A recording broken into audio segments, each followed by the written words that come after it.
I was born in St. Louis, Missouri at Homer G. Hospital.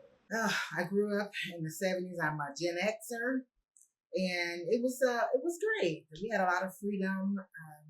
Pretty much grew up early. We had a lot of responsibilities as kids. We were called latchkey kids, and so from kindergarten on, we had keys, we had chores, we had responsibilities in the home, and we were responsible for ourselves until our parents got up. So, oh yes, absolutely, absolutely. And I believe in the world period. Once we got into the age of television, cable, the web, the internet web. So we were there. My generation was there before, during, and probably after.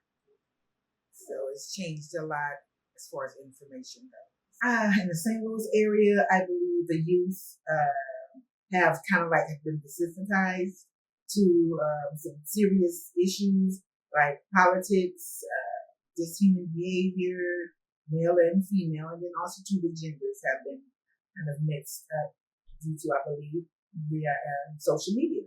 I'm glad you asked. So I was one of those round the way girls. It's the girl next door. I was a member of the Normandy's track team. We were 86 state champs, Go Normandy. I was captain of the cheerleading squad, also to drama club, jazz band, concert choir, jazz choir. Also to I was in the student council, pom poms. Oh my God, I can go on and on, but that's for a start. I did. I attended Fisk University in Nashville, Tennessee. I went to completed 3 years. I went to my junior year, and then I didn't graduate, but I completed medical career college. Well, I had a baby. Her name's Amber. My junior year. No, I'm sorry, my freshman year. After my freshman year. So she was with me for 2 years, and we did it as long as we could. And so I was being a mommy right after my junior year. Then I had gotten married, so I was doing the mother-wife thing. We just got her first base with my ex-husband, and so I grew up very fast once I had my daughter after my freshman year.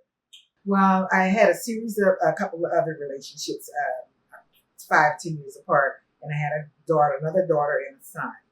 But before all of that, I had lost our older sister. She passed away suddenly. And so I suffered through post-traumatic stress disorder for about 15 years. But there wasn't talked about. It wasn't dealt with, let's put it that way. It was pushed under the rug. So after I had my daughter, got married, got divorced, seems as if I was kind of like experiencing a trauma coma for a while. Adulting kind of got me overwhelmed. And I suffered a nervous breakdown for about 10 years, which led to my active addiction. Well, I can say that privately, I kind of like lived a double life, if you will. And so I would say 5 years of that, but I spent 10 years in active addiction. Well, I think it was pretty much the last couple of years in active addiction, because I had tried treatment and rehabilitation before. However, I was going for my family, for my kids, and then finally I chose me. The third time around, I went to rehabilitation. I completed the program as well as the aftercare program. And so I joined Narcotics Anonymous, and I ended up speaking on the platform of Narcotics Anonymous. And I also sponsored other women who were struggling with drug and alcohol as well. I was their sponsor to help them with the 12 steps. It'll be 18 years, February 22nd, 2026. Oh, everything. Well, first I'll start with my self-awareness. Because I was through the 12 steps, we do a 4th step, which is making a fearless and moral inventory of oneself, meaning the good and the bad, and you make a list of the pros and the cons of yourself, and then we pray to a higher power to help us with those things about ourselves we can't change on our own. And so I practice the spiritual principles. Also, too, I believe that I've been more honest. I made amends to myself and family and friends that I believe I have. And then what's changed since I got clean was opportunity. I placed myself in good places to where I can thrive and do better financially, emotionally, and spiritually as well. And that's through reading several different types of books, but mostly the Bible, and attaining it to my lifestyle and to where I feel like I need the help and changing for the better. Okay, so I started out with going to Jewish Hospital as a patient access rep. 8 months later, I became a lead in the patient access as a patient access rep lead, and there was like 80 women under me and some men. And what I did was I was kind of like the buffer between leadership and our team members.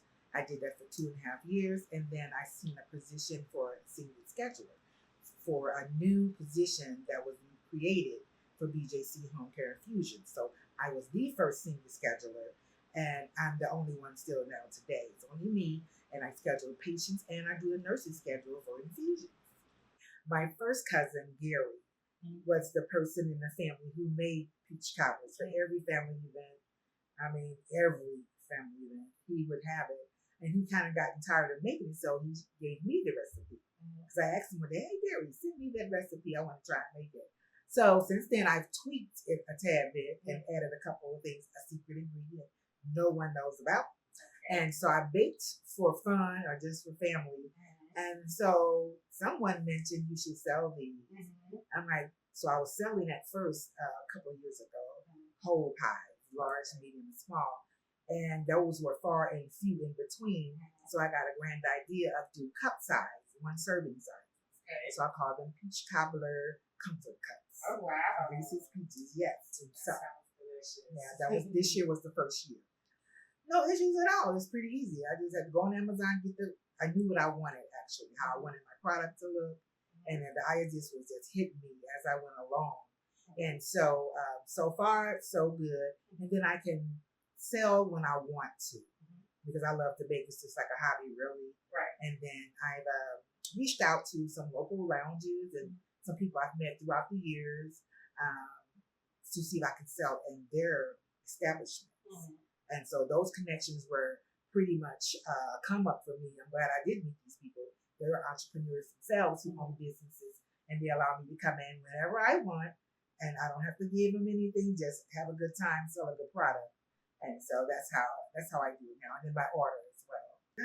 The positive is that I sell to people I know or have seen before in the same circles. So that connection there was great.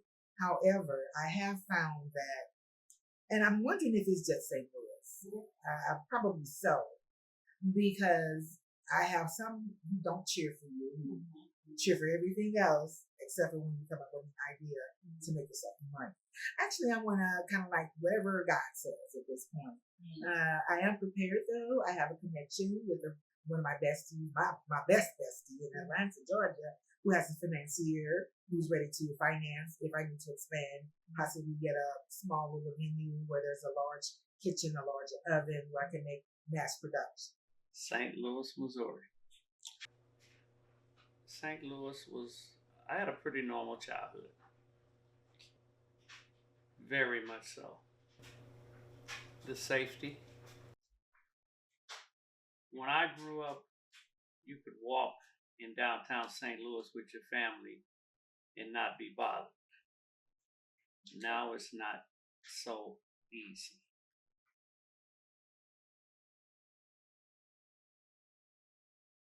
Soldan High School. Yes, I played baseball all 4 years.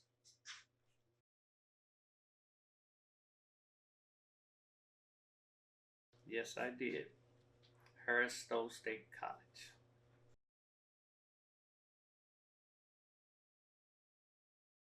No, I did not.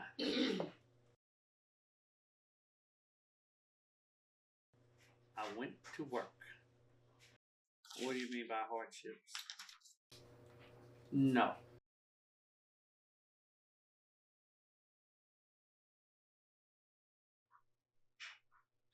After 15 years of working for everybody else,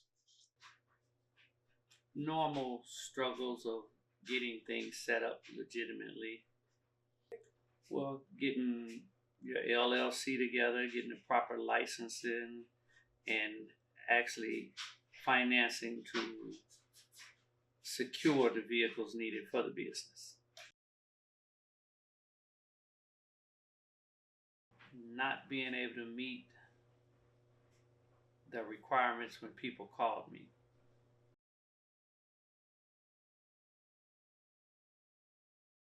it has in a positive way and a negative.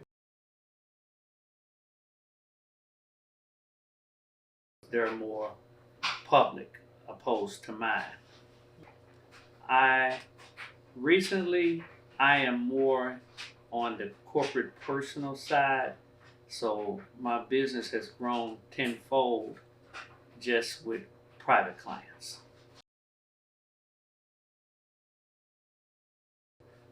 I already am expanded outside St. Louis. I have 2 trucks in Atlanta. It's a little slow because we're just now getting our feet wet. Atlanta is saturated with transportation vehicles, but it's enough room.